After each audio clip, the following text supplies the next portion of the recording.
Yo guys, Slader here with a new Game of Thrones video.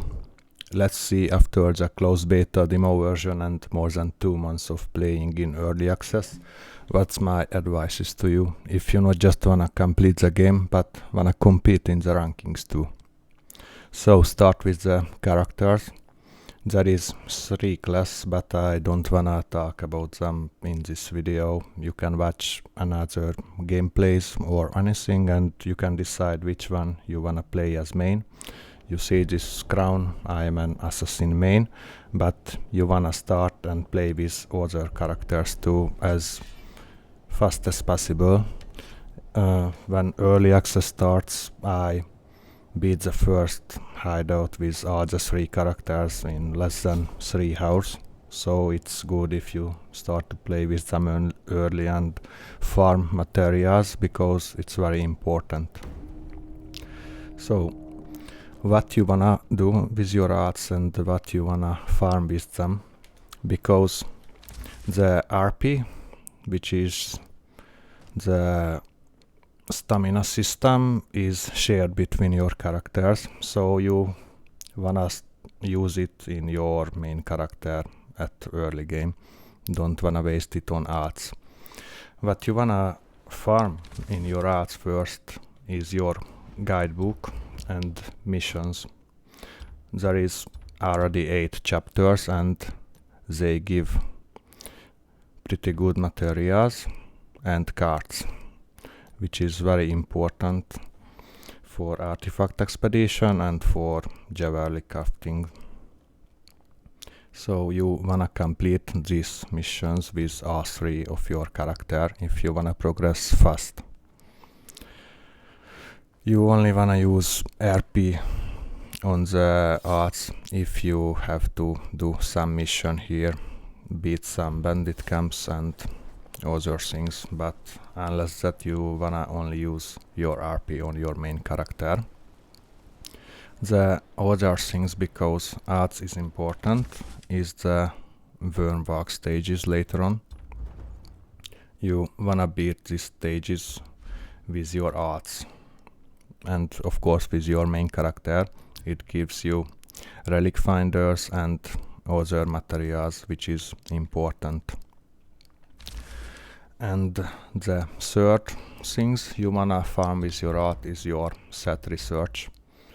Your inventory is shared between your arts, so you can use your gear with all 3 characters in the set research, and you wanna maximize it as soon as you can because it gives momentum and other stats.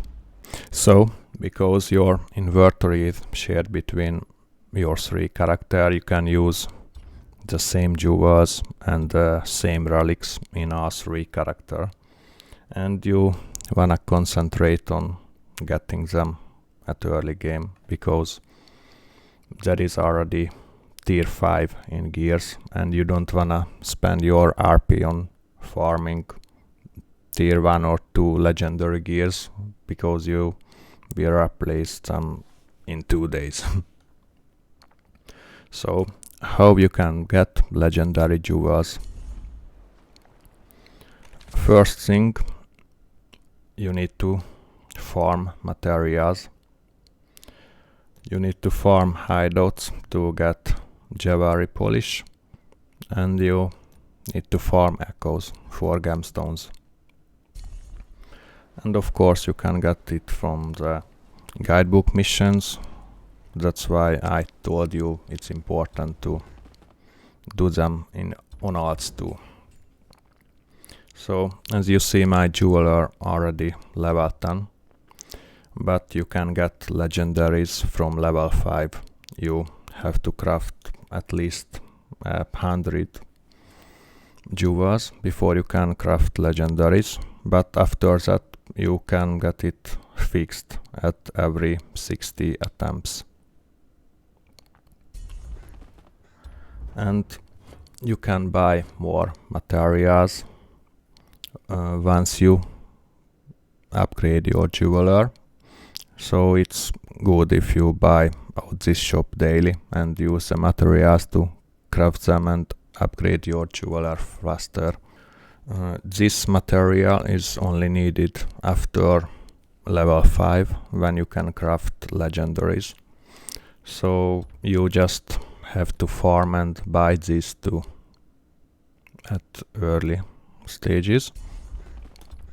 And you can use golden dragons to craft them, but I don't recommend it because before level 5 you don't need this gold ore, and it's harder to farm than the other materials.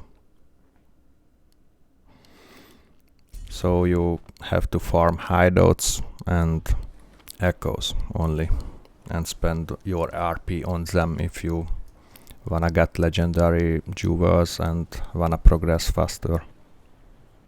And you can also get materials for jewelry crafting from the shop. I recommend you to buy this stuff first if you get the tribute points, and from the regional currency I bought it too, and I buy it every week so I can craft more jewelries and get my legendary jewelries up to level 30.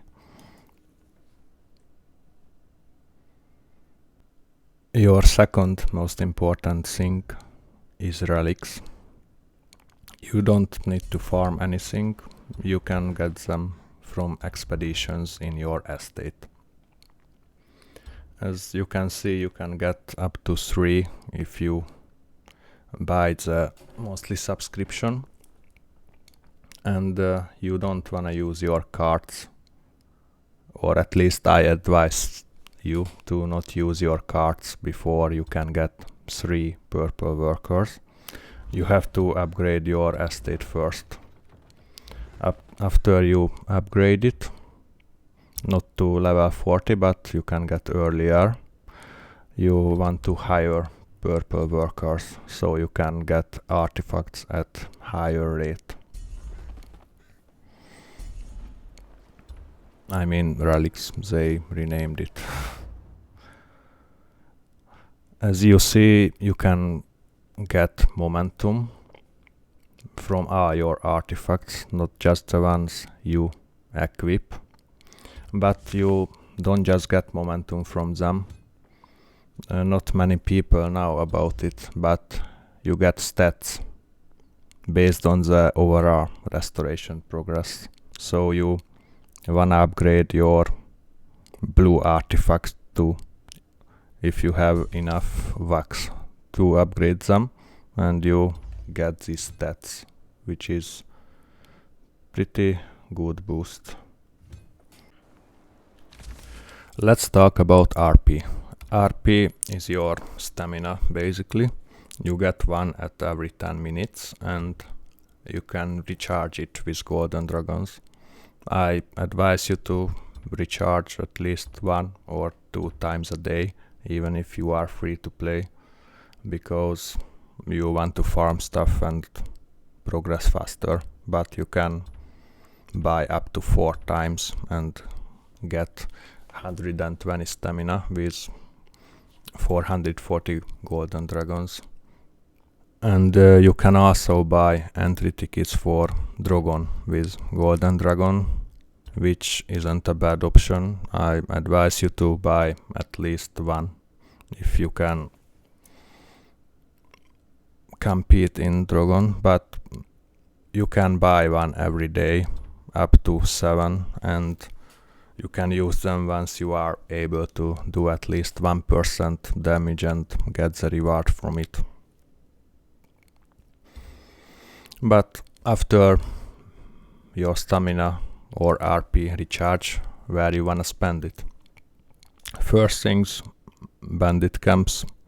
You don't really wanna spend it on camps, you just wanna clear them once and get your first clear rewards.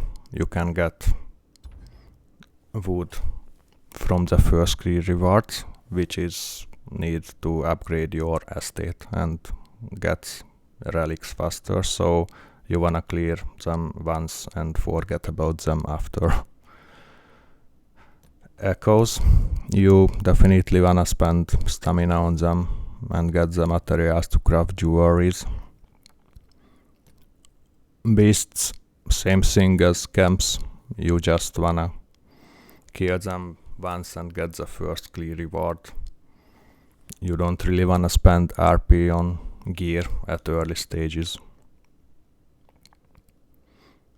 Hideouts, same thing. You wanna spend RP on them and get the materials to craft jewelries and get that legendary jewelries.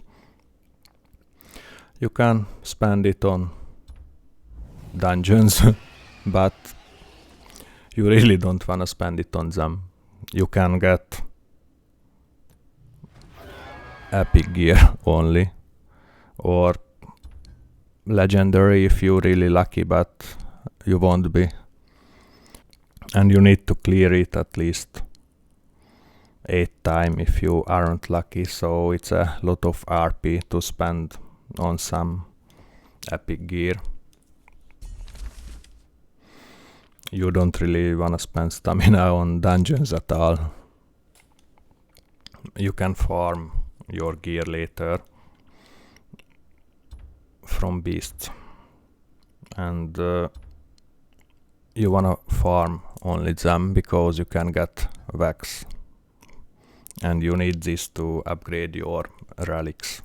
So you don't really wanna spend your RP on dungeons and getting useless gear when you can farm beasts and get the pelts and get the wax for your relics. You can spend your RP on here too. This is the Beyond the Wall expedition. It's not really worth before you can farm the level 37 one. You can get 8 polish and you can get box for legendary jewels from it, so you definitely wanna farm this, but only if you already reach level 37. You can try this, it's not really bad, but still not worth that much as hideouts, at least in early stages. But after you can farm the level 37 one, you wanna farm that because you want to use this shop too, and you can get these tokens if you clear Beyond the Wall expeditions. You wanna buy this stuff every week and get more gold ore and other materials to craft your jewels. What you wanna do if you spent your RP already and you still wanna play? You can clear the hideouts even without using RP, and I recommend to do it with all 3 of your characters every day. To clear all the hideouts it takes 22, maximum 30 minutes daily with one character, and you can get equipments for set research, and you get them from chests and from elite mobs.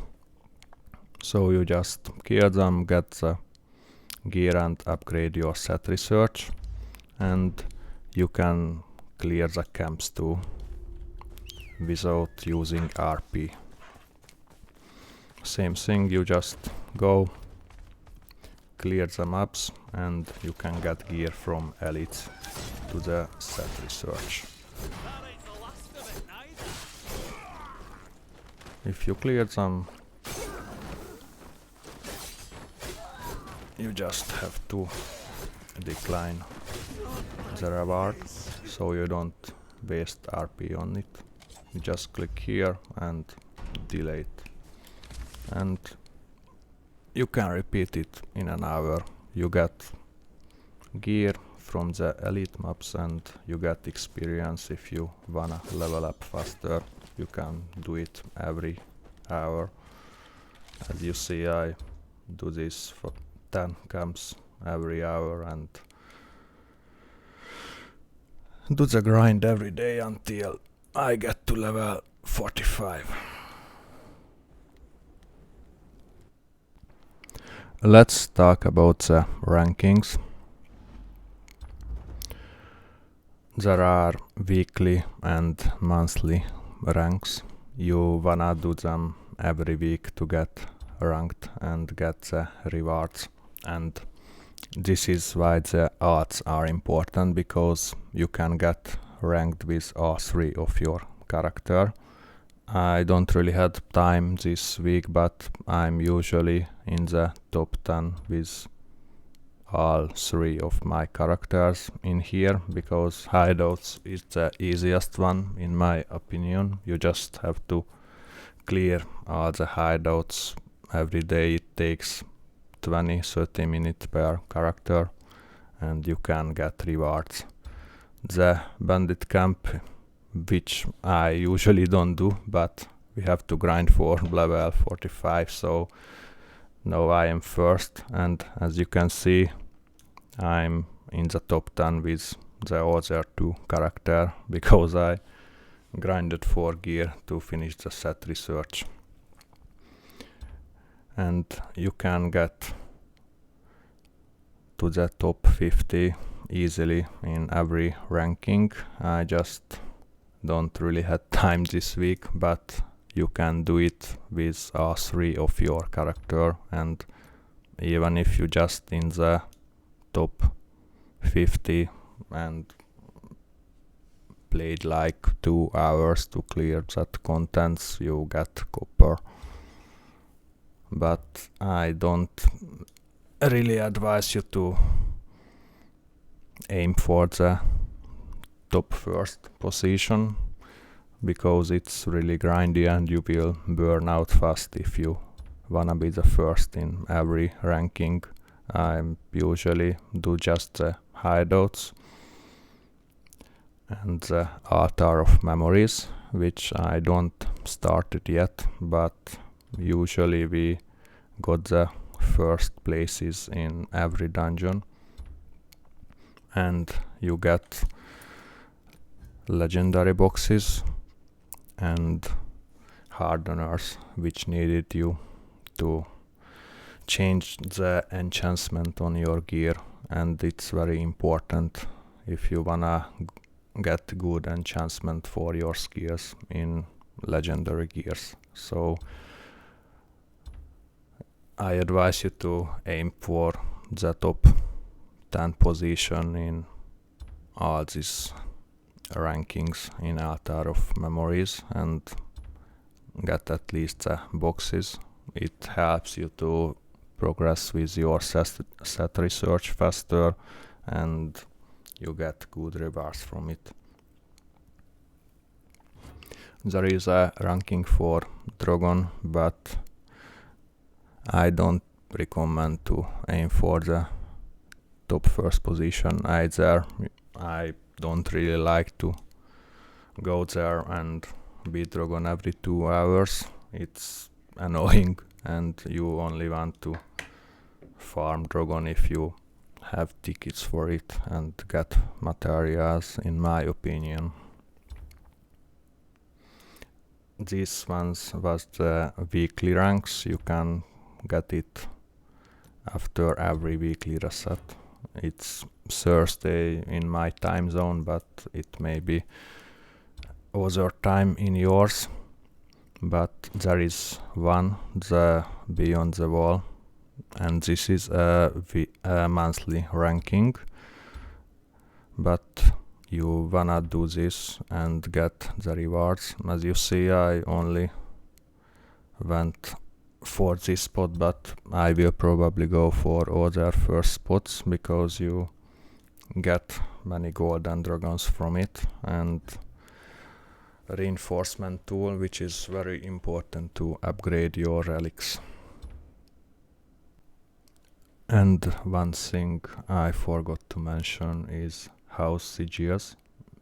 You can get most of them from the main quest, and you can upgrade them if you do the main quest on your alt characters, and you can get more stats from them. So that is another reason why you wanna play with your arts and get a little bit boost from this stuff too. This was all my advice based on my experience. Let me know if you have any questions in the comment section, and if you like the video, then like the video and subscribe please. It will help me, and see you guys in the next video. Have a nice day.